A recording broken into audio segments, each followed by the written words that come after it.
Okay, excellent. Hello, everyone. Thanks for joining in. I think let's get started. I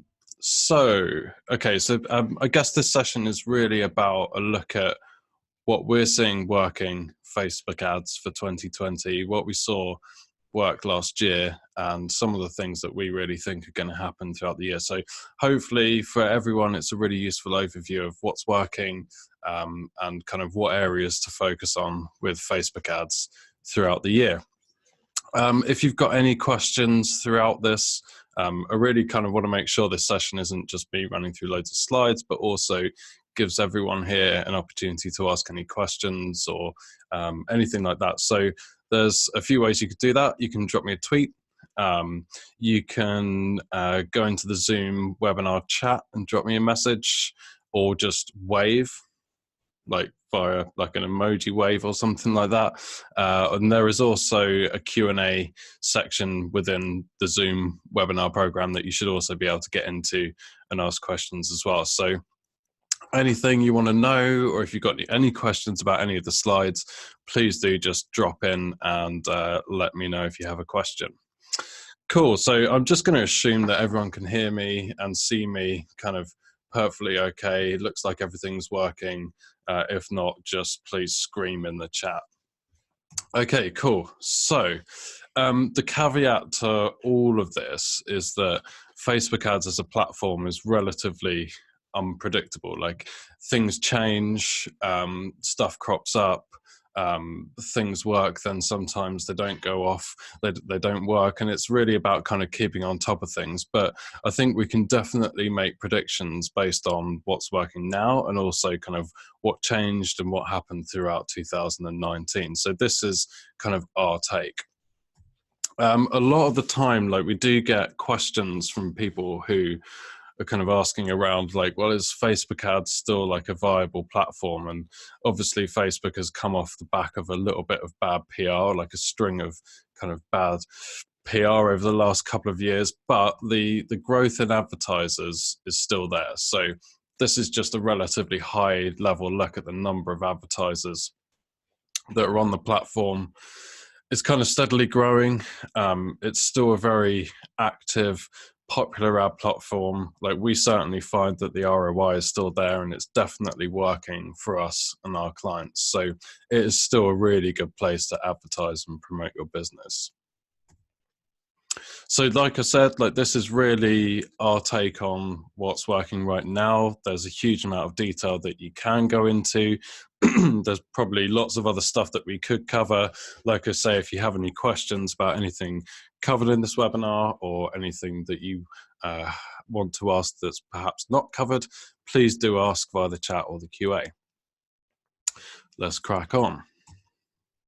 So first kind of step is to look at audiences and targeting, and looking at kind of what's really working for us right now. And one of the main trends that we saw over the last year is that larger lookalikes are really starting to work well. So this is when you, for those who don't know what a lookalike is, I'm sure most people here do, but it's when you seed a set of data into Facebook. Facebook will then take that data and build a much larger audience based off the characteristics, demographics, and behaviors of that audience.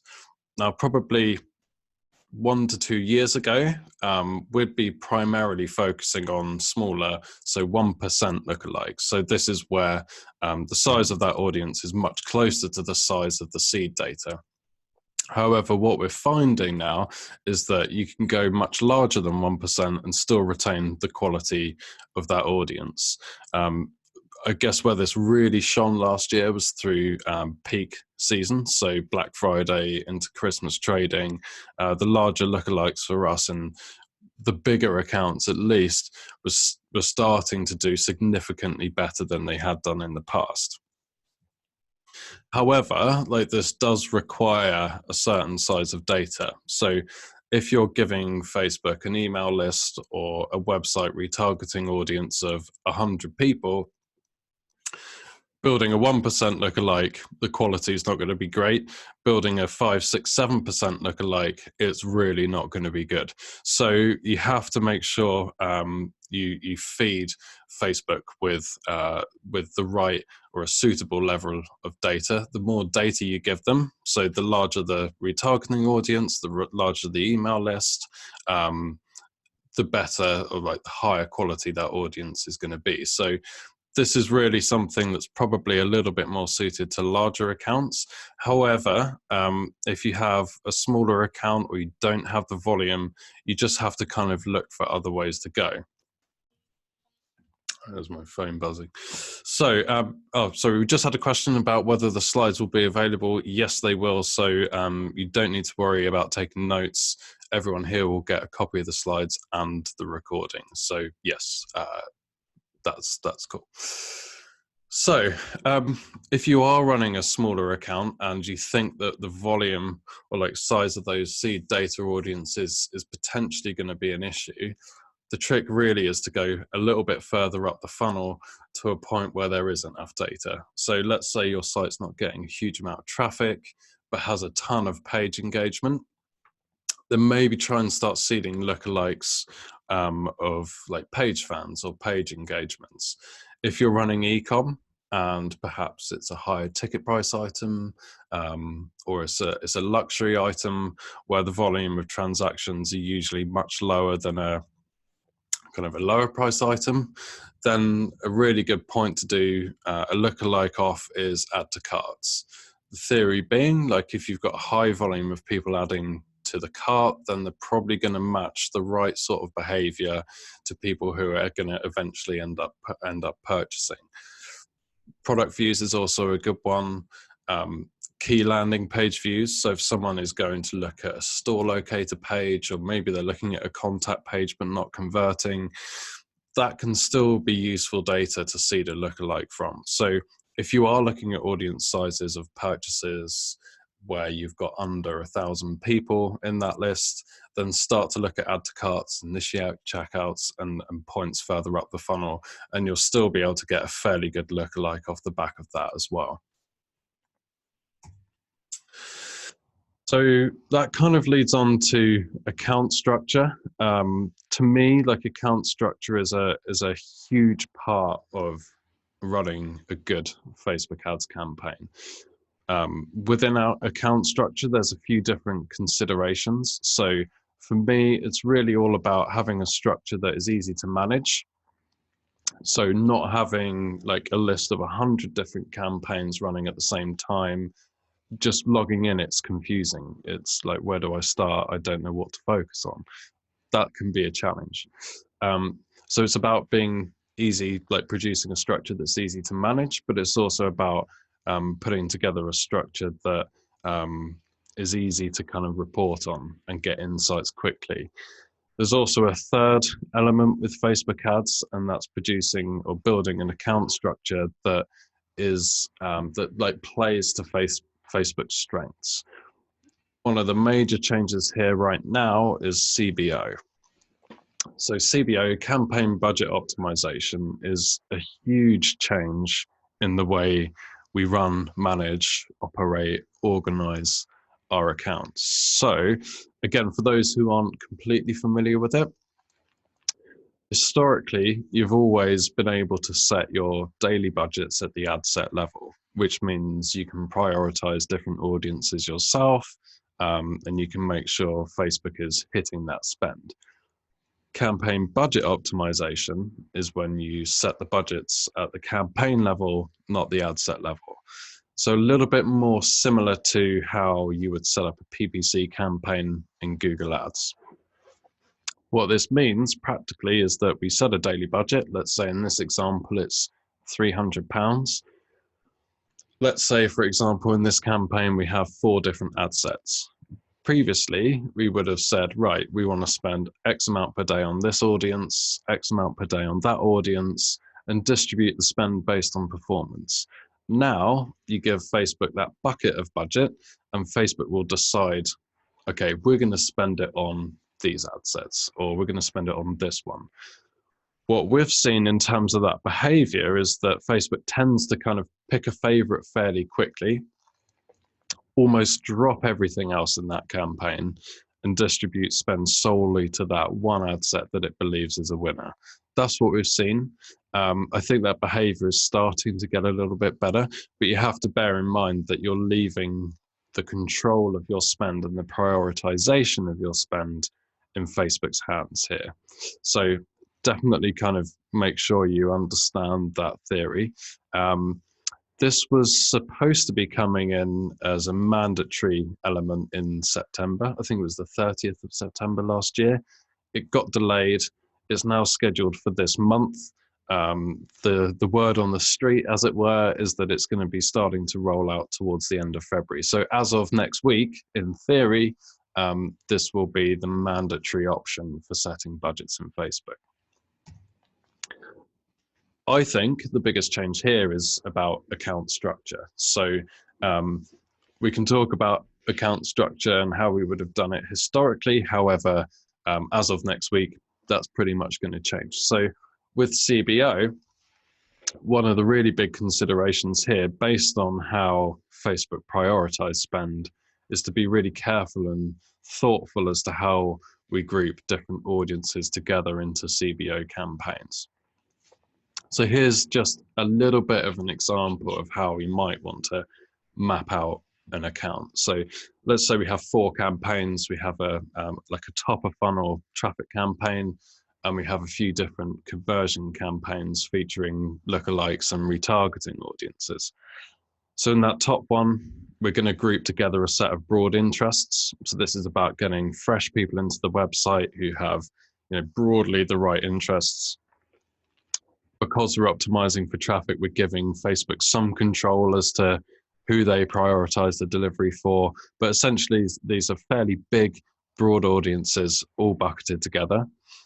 The reason I'm kind of okay with those being grouped together in a CBO is that, I'm quite happy at that point for Facebook to decide what to prioritize. My goal there is to get as much of the most relevant traffic to my site as possible for the best possible cost. So I'm quite happy to hand over a little bit of control there. When it comes to lookalikes, we've got to be, I think, slightly more careful with how these are grouped. So what I would recommend is grouping together your different subsets of lookalikes of different sizes into campaigns.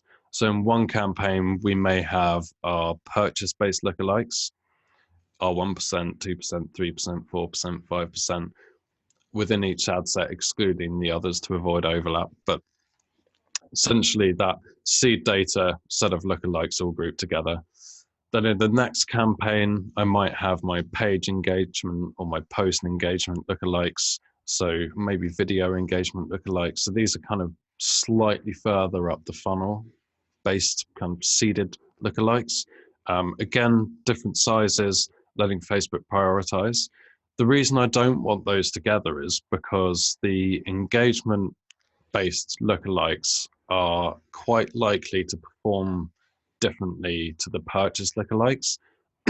So by separating them out, I can make sure that Facebook doesn't just abandon all my engagement lookalikes if the purchase ones are doing better. And also I can distribute spend. I can still distribute spend accordingly. Then I've got my 4th CBO campaign based on different retargeting windows. Again, because this is much closer to the purchase, I'm kind of happy, again, for Facebook to just go, right, spend the money with the audiences and the ad sets that are making the most money. Like, these are all qualified audiences. They've been to my site or they've taken a key action. Whichever one of those Facebook wants to prioritize based on performance, go for it. Hopefully they pick the right one. I still think with CBO, within that point, like, you have to sense check how Facebook is prioritizing those audiences. So let's say in the retargeting one, we have, website traffic 1 day, website traffic 2 to 7 days, website traffic 8 to 15 days, all with slightly different messaging in each one. They're all going to perform quite differently anyway. But if Facebook's kind of like gunning for one of them, I really want to make sure that it's picked the right one. So there is a bit of a change in the weekly checks or the daily checks on performance there, you absolutely want to be making sure that Facebook is, steering spend towards the right ad set. So on that topic, there are things you can do to retain a certain degree of control over spend. So within each ad set and the CBO campaign, you can set minimum and maximum daily spend amounts. However, note that little point on the information tag saying, we'll try to meet this minimum, but it's not guaranteed. So it's worth trying. But again, I think as advertisers, there is a responsibility of checking that this stuff is working correctly. So this is one option. I think this is probably the best way to go if you want absolute control over spend within your structure. So, if you have a retargeting audience or a lookalike audience, or maybe even a broad interest audience that is absolutely killing it, break it out into a separate campaign. That way, you can be 100% certain that you are getting the appropriate level of spend and prioritization on that audience at all times. So, yes, we can set minimum or maximum daily spends. But here, Facebook are being really open about the fact that they may or may not take that into account. In this example, when you are only putting one ad set in that campaign, you know for sure that you have control over that spend. So structurally, this is the way it's going. I would still want to do this with I guess it's having the most amount of control with the smallest amount of campaigns possible, to still make it easy to manage, to still make it easy to log in and get a snapshot of performance. So I think those old traditional thoughts around structure are still really key. However, we have this other element, thank you CBO, to take into consideration. Okay, so placements, this is another really key change from last year. The year before, so where are we, 2018? So 2017, 2018, there were loads of new ad formats coming in. So the collection ads, canvas ads, all sorts of different kind of ad formats coming in. However, last year, not so much. In fact, there weren't really any kind of majorly new ad formats coming into play. However, there were lots of new placements coming in. So this is just a snapshot of what's available. We have the good old feeds. So the Instagram feed, the news feed, we've still got the right-hand columns. There's the messenger inbox, which is now as a placement put under feeds, which is weird because it's not, in my opinion, a feed, but there we go. Stories, in stream. So this is when you're placing an ad within someone's viewing experience. So in between videos, search. So search results, that's a really new one. Sponsored messages, in articles, apps and sites, which is basically now the audience network. That's how they've categorized it. Still, when you set up a new ad set, the automated placement selection is set by default. I would always, always, always edit that and select your own placements. The reason being, a feed placement versus, an ad on an app within the audience network is a completely different thing. A feed single image ad versus an Instagram story is a completely different thing and requires completely different creative. I still don't buy the thought of allowing Facebook to decide which placements I should use. This is one of the things that I still really, really want control over. And you can see how many different placements are available there and how different they are and how different the context of each placement is. And that's still a really important thing to get your head around. However, what we find from our performance is that news feeds still the mainstay of what we're doing. So single image ads, carousel ads in the news feed still are kind of the go-to placement. However, they are also the most competitive. So it's the go-to for us, but it's also the go-to for lots of other people as well. So we've got to be careful and wary of costs in the newsfeed, particularly around kind of peak periods. However, like it is still like a really good, stable placement. Stories, absolutely massive. Again, like these are really kind of core parts of all of our campaigns. So within retargeting, within kind of lookalike campaigns, we tend to do really well on the story function or the story placement. I love it because you can be really creative. You can like really kind of show off your brand in that placement. It's a bit cheaper usually than the news feeds because they're a little bit less competitive. Facebook stories, not quite as good yet. Like I still don't think as a consumer or like a user, it's as popular as the Instagram stories. We definitely find Instagram stories are like a major part of what we're doing. Got a few questions here. So yeah, so news feeds on Facebook. Yeah, I think they do work the best in terms of ROAS. So we have a question here about kind of when we're saying news feeds are the mainstay, do they still work the best? Yes, like they're the most reliable. I think they're the most predictable. You've got the newer placements like the search results that, just go back to that slide actually. The search results, like I think when people search on Facebook, they're looking for a group or they're looking for a person. They're not really searching for a product like they would on Google. So I'm unsure of that placement at the moment. Messages on Marketplace, even like I think very specific to certain brands or propositions. But yeah, news feeds definitely like the go-to. In terms of creating content for stories, I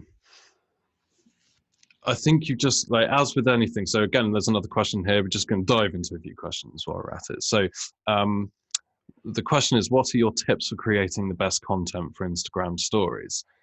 I think the bar is quite high, but I also think that like quite organic looking stories are also kind of really successful too. So video shot on a phone, for example, can do really well, or using user generated content in stories. In terms of what our clients do, like there's a few examples on the screen now. They're kind of static images or like rotating GIFs created in like Photoshop. That always will work well as long as the quality is good. But there's loads of different apps that you can use to create stories as well. And it's about testing what's going to work best for your brand. Okay, cool. So I guess kind of following that, we'll go into ad formats. Again, like to me and what we're seeing within our ad accounts that we run and manage is the basics still win. Like, I mean, and winning in terms of ROAS, CPA, the stuff we really want. So single image ads, they're so good at driving direct actions. So throughout Black Friday events or Black Friday event rather, or big sale events, you know, a really straightforward single image ad that just punches out that message does really well. Carousels are still really good when you're showing off products or showing off different kind of messages and stories. Beyond that, video is good, but video can sometimes, I think, distract from a direct action. You have to test it. But I mean, this is really straightforward, I guess, advice is that don't get caught up in like shiny ad formats. The collection ads look amazing as an ad unit, but they've not. I've never seen an amazing ROAS from them. I think because people have to go through the canvas and then they go to the website, it's an extra step. Whereas these basic ads do really well. So in terms of single image ads, one of the changes in the last 12 months is that we are no longer restricted to the dimensions of 1200 by 628, the little landscape ones. We can now add in one-to-one image ratios, which take up almost like the whole view on a mobile feed as you're scrolling through. And you can also add in quite a tall like ratio video to this ad format as well. So I'd advise if you're running single image, ditch the 1200 by 628 ratio and go for one-to-one. A, they look way better. B, you get more space in the feed, and you can just add a little bit more in and be a little bit more punchy.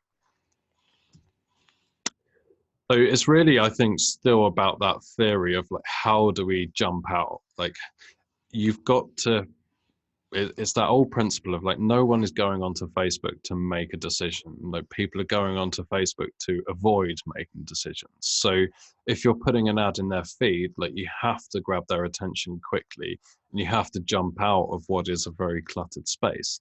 So just the basics of like brighter colors work. GIFs can be really effective. And by a GIF, I mean, you know, maybe it's like a collection of product images rotating, something that just grabs your attention is really, really strong. Bright videos, tall aspect ratios, like that's going to jump out because there's just quite an extended scroll past it. So, you know, these basic things of how do I jump out? How do I leap out of the feed? Like, really, really important. So one of the other really key elements to Facebook ads in 2020, and if you look at all the kind of market reports and industry reports, like every kind of report is saying CPM's raising dramatically, costs are going up. I think a lot of that really depends on where you advertise. So it's a fairly basic, or like it's a fairly common sense thing. Like, as more people come on and advertise the platform, costs go up. You know, there's only a certain amount of ad inventory in the feed. So if everyone wants to put an ad in the news feed, the theory is that costs go up. This is just an example of what we're seeing in the UK for one of our clients. And this is a client that we've been working with a long time now. And this is looking at CPM tracking over the last 18 months. So if you look at kind of where we are now, so January, February, compared to the same period last year, actually, there's not a massive amount of difference. What we really saw, though, was a huge out of character spike in CPM around Black Friday last year. So it seemed like a significantly larger volume of advertisers were coming on for that peak weekend and then putting out again on the approach to Christmas. So we're definitely seeing higher costs around peak times. But in terms of the day-to-day rest of the year, in the UK at least, like, we are not seeing a massive amount of difference. So again, like, keep track of it. Every account will be different. Every location you advertise in will be different, but keeping track of CPM is key because that is what we're paying for. If you're concerned about costs, like, one of the real kind of key things here to, again, understand or test is trying different objectives. So again, like most people know, like when you're setting up a campaign, you can choose different objectives. So you can choose a traffic campaign, a brand awareness campaign, a lead gen campaign, a conversion campaign, etc., etc. They all carry different costs. So a conversion campaign usually will cost 2 to 3 times more in CPM than a traffic campaign. However, sometimes the quality of the traffic isn't quite as good. It leads to less conversions. So what you have to do is, you know, test. The test really is by paying for a cheaper campaign objective like traffic or engagement, like, what does that do to my eventual CPA? And does the lower cost of the CPM balance out against a reduction in CPA, or does it go up because the quality of the traffic goes down? So that's definitely something you should test. Right at the top there, we've got the brand awareness campaigns and the reach campaigns. Really low CPMs. Like if you want to get in front of lots of people, that's a good way to do it. However, like I've not seen a huge amount of success in terms of driving traffic or conversions from those campaigns. So you just have to really balance out keeping control of costs versus like the eventual result. And I think if you've got your site set on cost per acquisition or cost per lead or ROAS, like that end outcome, like you'll be making the right decisions in terms of what objectives to choose. So yes, that's a really good kind of point for testing around costs. One of the other kind of, I guess, points for Facebook ads right now and Facebook ads through last year is reliability. It's kind of no secret that the platform has suffered from reliability issues, extended review times, ads getting stuck in review for days, not being able to publish changes. And it seems like the more Facebook rolls out in terms of updates to the platform, like CBO, that's when we start to see more reliability issues. Facebook have released a dashboard. So it's like, when you go to BT or Virgin Media and you've got an issue and you can check whether there's an issue in your area. It's the same sort of thing, but for Facebook ads as a platform. They released this last year after a bunch of issues. However, like we've had issues and everything on here says it's okay. So pinch of salt, but a useful resource to perhaps check in on every now and again.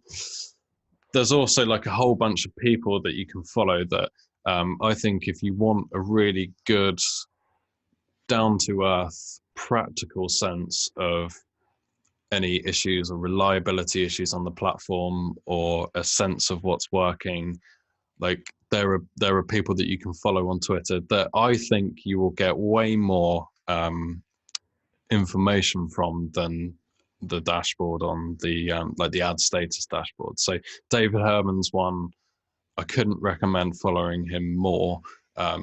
He's not paying me per follower, but like his genuinely, if you want value of kind of what's working, what's not working,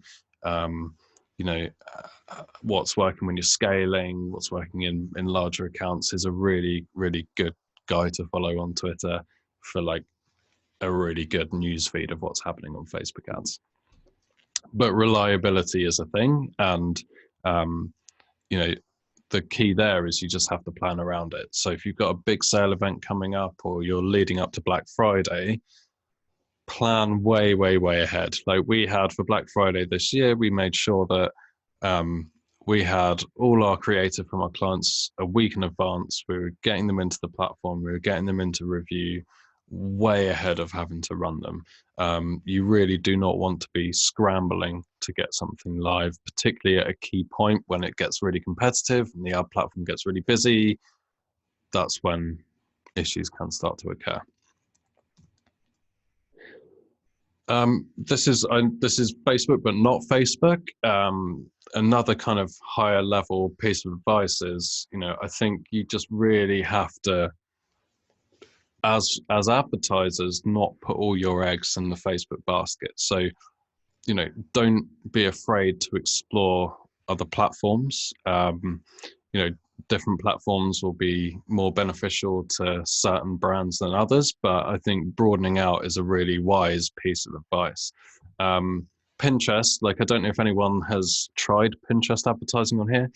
It's relatively similar to the Facebook ads platform. So if you're familiar with how to set up and run and manage ads on Pinterest, you're not going to find it too unfamiliar. Like it's a fairly straight switch over.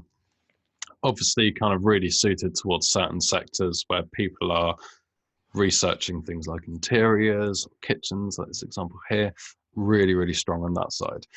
There's a little post on our blog here that you can read, which was Ellie wrote it, and it was about kind of as a Facebook advertiser, like how easy it is to get used to running Pinterest ads. So if you're interested, go and take a look. TikTok, like is now available for advertising. Again, like if you have that younger audience, younger demographic, really good opportunity there. But I think the main point is just exploring different channels. There's also, like, I know this isn't necessarily social, but there's YouTube is still a great platform. Google Maps, there's more features on. And I just think, like, again, not to kind of sound like a broken record, it is really important to, you know, our job is to get in front of people who are interested in our brands. And there are still so many different ways to do that. I think broadening out and testing other platforms is a really good part of a strategy for this year. So in terms of just some parting thoughts, I know we kind of ended on a slightly doom and gloom of Facebook's unreliable, but there is still like loads of win to be had. Like we still see really strong ROAS for our clients. It's still kind of really an amazing place to be advertising. So it's definitely not over. It's an amazing platform to be on this year. I think it's just with all these changes, advertisers just need to be smarter. I think all those things around CBO, account structure, keeping things simple, but really kind of compelling with your ad creative. You just need to really kind of be tight on your campaigns. And if you ever need a hand, or if you know anyone who needs a hand with Facebook ads, please do feel free to drop us a line and let us know, and be more than happy to kind of answer questions. Cool. So in terms of questions, hopefully that was useful for everyone. There's a few kind of questions coming through the chat and the QA. So let's try and get to those now. Okay, so where are we? So we market to healthcare professionals. Is Facebook the right place for advertising to them? What's your opinion? I think healthcare professionals will be potentially, it's a tricky one to target, but they will be there. It depends what the goal is. Like we have run fairly similar campaigns or have planned and kind of research campaigns, and there are definitely options. So, you know, targeting people who are interested in healthcare, like professional organizations or professional bodies, or you know, related content on that front will get you in front of the right people. I think it depends what the message is. Another question here, do you have to be particularly active on Pinterest to use the ads? No, I don't think you do, but I think with anything, having an understanding of the platform is really good before you go on.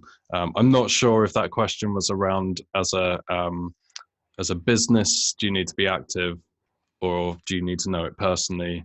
I think both, like a degree of it is good, but I don't think it's essential.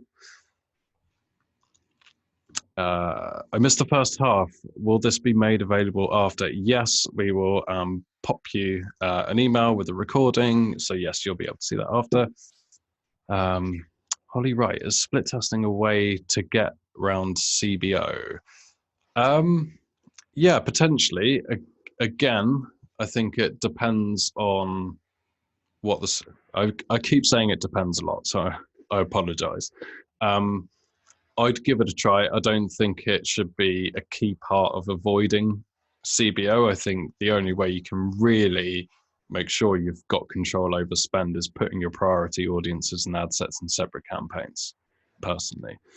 But split testing is still clearly like a valid way to test a couple of audiences or test some ad creative. Okay.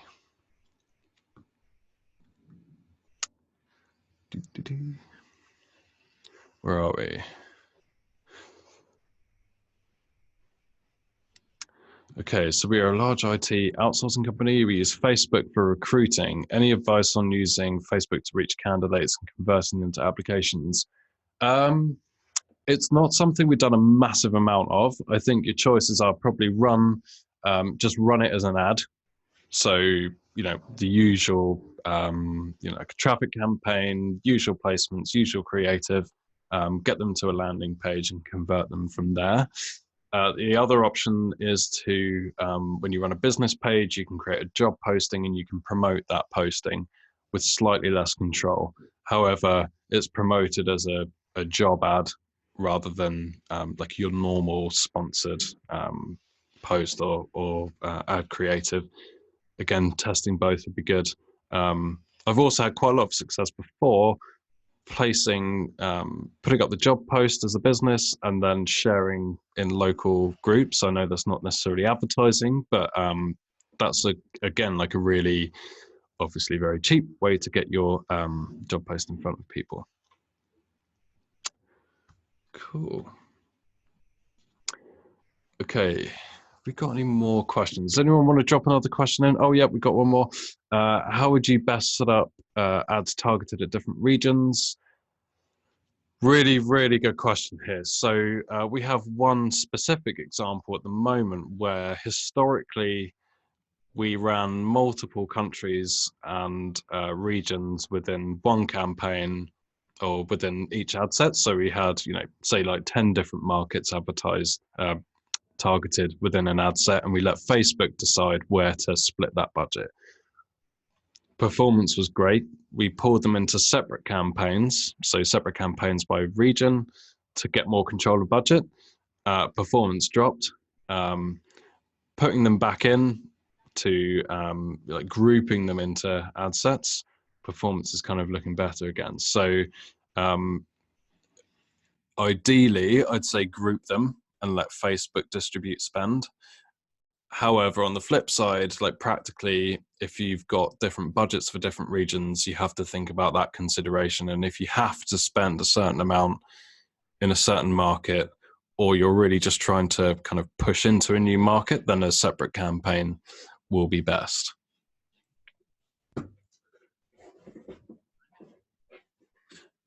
Question on driving more volume. So is the only way to drive volume by driving more traffic? Any other tips on how that can be done? I'm not sure if that question is about driving more volume through the pixel to get bigger lookalike audiences. Okay, we're a charity. I've been told we can't branch out until we hit our CP. Okay, right. Okay, so like to get more conversion data, you're going to have to drive more traffic. However, if you're looking at this, if the question is about lookalikes, I'd say like if you have, are there any other data points that have larger sets of data? So is your email list significant enough? Do you have a big email list that you could use? Are there specific landing pages that you could use to seed those lookalikes? If there's literally nothing anywhere, you're going to just have to start driving more volume through traffic, or yeah, it's starting from a low point is really tough because the pixel almost relies or gets better the more volume that goes through it. The lookalikes get better the more volume in that seed data there is. Being at that starting point is pretty tough.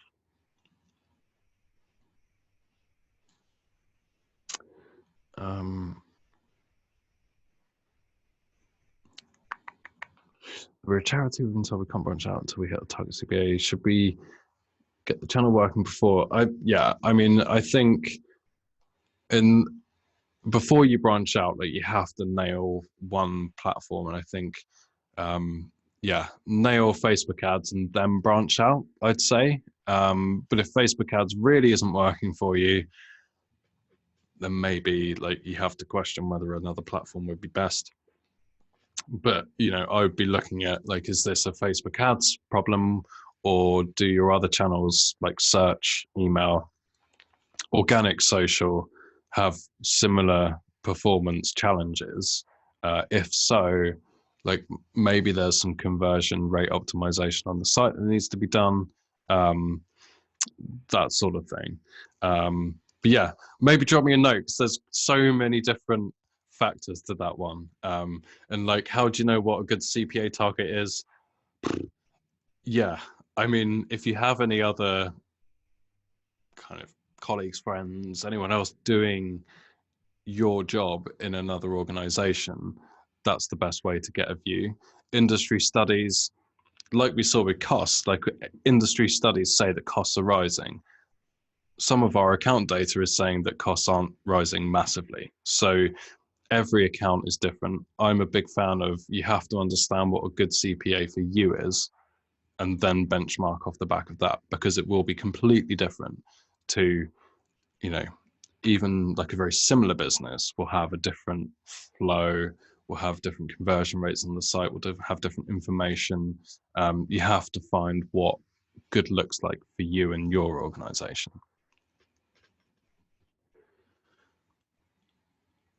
Anyone else, for anyone, anything else? No, I think we're good. We've answered a bunch of questions. Like I say, like everything here will be fully available via the recording. You'll all get emailed the recording. If there's anything that we haven't covered, my email address is there, john@overdrivedigital.co.uk. Drop me an email, pop me a tweet, whatever your favorite medium is. More than happy to answer any questions. And yeah, genuinely hope that this has been useful. Thank you very much for joining.